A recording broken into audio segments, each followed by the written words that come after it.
Christy Fermin, muling humirit sa pangungulelat ng rating ng Showtime. Same mo Vice.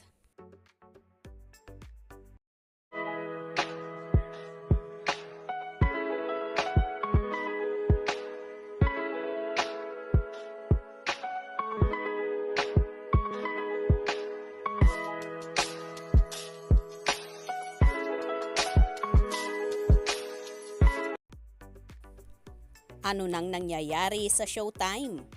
Iyan ang tanong ni Showbiz columnist Christy Fermin dahil nangungulelat umano ang nasabing programa sa lahat ng noontime show sa bansa. Sa latest episode ng Showbiz na, nitong Lunes, December 4, binilang ni Christy at ng kanyang co-host na sina Romel Chica at Wendell Alvarez ang mga follower ni Unkabogable star Vice Ganda sa lahat ng social media accounts nito. Tila katakataka raw kasi na sa kabila na maraming followers ni Vice ay nangungulelat pa rin ang programa nito. Alam mo kung lahat, itong bilang na binasa ni Wendell ay magiging suporta talaga sa panonood ng Showtime. Dapat sila ang mangunguna, pahayag ni Christy. Kaya lang, yung kakabash nyo sa mga tao na kumukontra sa iniidolo nyong si Vice Ganda, kung yung panahon na yan ay ipinapanood nyo ng kanyang programa sa tanghalian, di may napapala kayo. Anya pa. Dagdag pa niya, hindi yung bash kayo. Kaliwat kanan, para kayong mga tapaodyo na kung anong sabihin ni Vice, susunod lang kayo, hindi maganda yon. Matatandaang kamakailan lang ay pumalag si Christy sa tila patutsada ni Vice Ganda sa isang contestant ng Me Choose, nakapangalan ng Showbiz columnist.